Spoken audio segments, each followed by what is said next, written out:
आज जो हम डिस्कशन करेंगे second equation of motion by V T graph. पीछे हमने डिस्कस किया था first equation of motion by the help of V T graph. V T graph की दो विशेषता होती है, दो कैरेक्टरिस्टिक होती है जो हमने पढ़ा था कि इसका यूज क्यों किया गया है मोशन की इक्वेशन को फाइंड करने के लिए। तो पहला क्या था कि इसका अंडर द एरिया हमारे क्या बताता है, उस ग्राफ में डिस्टेंस कैलकुलेट करते हैं। विटिग्राफ का अंडर द एरिया हमें क्या बताएगा, distance travel bye an object. ठीक है, इसका जो अंडर द एरिया लेंगे बेटा जी तो क्या बताएगा, डिस्टेंस। ठीक है, तो इसकी जो स्लोप होती है हमारी जो स्लोप है, इसी स्लोप हमें जो बताती है वो क्या बताती है, एक्सेलरेशन की वैल्यू। किसकी बताती है, एक्सेलरेशन की वैल्यू हमें वो बताती है कैसे होता है। क्लियर? तो इसमें हम लोग डिस्कशन करेंगे सेकंड इक्वेशन पे डिस्प्लेसमेंट टाइम इक्वेशन के नाम से इसको जाना जाता है। तो डिस्प्लेसमेंट टाइम इक्वेशन कैसी होती है हमारे पास एक्चुअली, तो इसमें जो अपने पास सेकंड इक्वेशन है उसको हम डिस्प्लेसमेंट टाइम इक्वेशन के नाम से भी जानते हैं। इसमें हम डिस्टेंस ट्रैवल बाय ऑब्जेक्ट निकालेंगे। तो distance travel by object in the V T graph अभी बात की कि इसका अंडर द एरिया हमारा क्या बताएगा, distance travel by the object. तो जो डिस्टेंस अपना ट्रैवल करेगा object, distance travel bye an object, अभी पढ़ा किसकी इक्वल होगा बेटा जी, अंडर द एरिया ऑफ विटिग्राफ। तो विटिग्राफ अपने पास वेलोसिटी टाइम ग्राफ है जिसका अंडर द एरिया निकल जाएगा डिस्प्लेसमेंट इक्वल होगा इसके अंडर द एरिया ऑफ विटिग्राफ। अब इसका अंडर द एरिया किसके बराबर हो जाएगा बेटा जी, ये अपने पास मोशन था जो हमने कंसीडर किया था लीनियर मोशंस, तो इसके अंदर जो मैंने क्या है इसको ड्रॉ कर लिया। तो ये एरिया हमारे पास ये एरिया है। तो अगर टोटली इस शेप को देखूं तो ये बनता है ट्रिपिजन। क्या बनता है, ट्रिपिजन। इस लाइन को मैं हटा दूं तो क्या बन जाएगा, ट्रिपिजन। ठीक है, जो कि ट्रिपिजन क्या होती है, दो साइड आपस में पैरेलल होती है। क्या होगी साइड पैरेलल, ये और ये।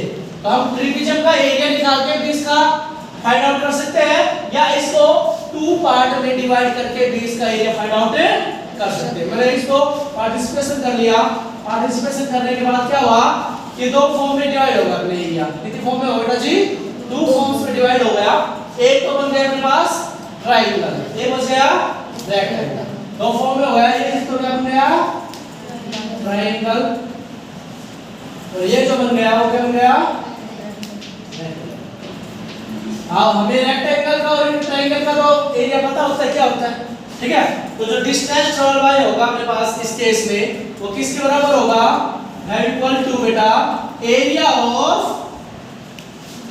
Triangle plus area of rectangle, area of rectangle. Clear? Area of triangle पता है आपको क्या होता है, एरिया ऑफ ट्रायंगल होता है half into base into height. Triangle का एरिया क्या होता है बेटा जी, half into base into height. Clear?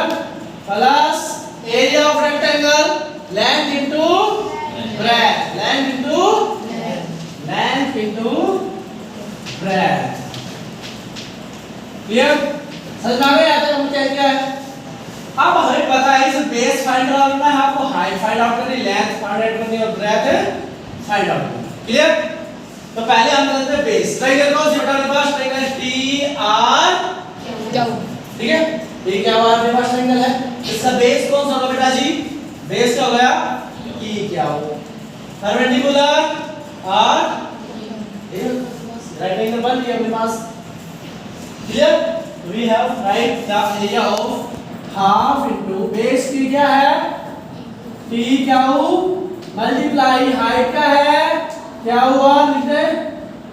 ठीक है, क्या हुआ टी आर इसका बेस, क्या हुआ इसका हाइट। ठीक है, प्लस लेंथ, लेंथ रेक्टेंगल की है अपने पास लेंथ और ब्रेड्थ। लेंथ क्या हो गई, ओपी, लेंथ क्या हो गई ओपी, प्लस जो अपने पास है प्लस से मल्टीप्लाई ब्रेड्थ कितनी है, क्या होगी या पी क्या हो, इधर पी। यहां तक क्लियर हो गया बेटा जी, समझ आ गया ना। देखो टी क्या हुआ और पी क्या हुआ, इनकी वैल्यू हम देखेंगे ग्राफ के हेल्प से। हमने इसको पहले कंसीडरेशन कर रखा है कि ये चीजें क्या क्या है, तो है कंसीडर टी क्या वैल्यू क्या बेटा, टी क्या is equal to time T, इस इक्वल है टी क्या होगा बेटा, टाइम टी। क्लियर, तो मैंने इसको क्या ले लिया टी मल्टीप्लाई में क्या हुआ की वैल्यू क्या होगी बेटा जी, क्या हुआ, we are taking v minus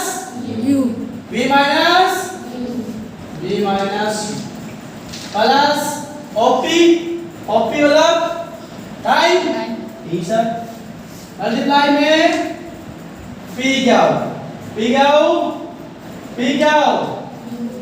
किसी को बेटा जी U मल्टीप्लाई U। क्लियर है भाई, यहाँ तक। अब अपने पास क्या होगा बेटा जी, हाफ इनटू, इसको मैं आगे लिख लूं v माइनस u मल्टीप्लाई में t प्लस ut, लिख दिया मैंने। इसमें कोई कंफ्यूजन है, सेम की सेम उतारा है इसको, सेम की बस कुछ वेरिएबल्स को आगे पीछे कर दिया मैंने, क्या कर लिया आगे पीछे कर लिया, बाकी सेम उतारा मैंने उसमें, ठीक है। अब अपने पास देखिए इसमें v माइनस u हमने यूज करेंगे यहाँ पे first equation of motion, first of equation of motion का यूज करेंगे, ठीक है। ये कर देते हैं using first equation of motion, क्या थी बेटा जी, v is equal to u plus 80, right the value v minus u is equal to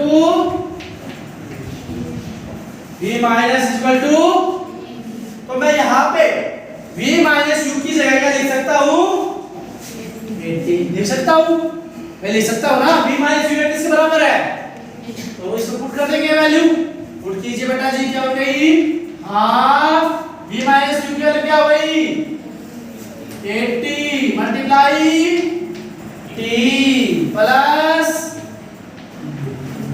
clear.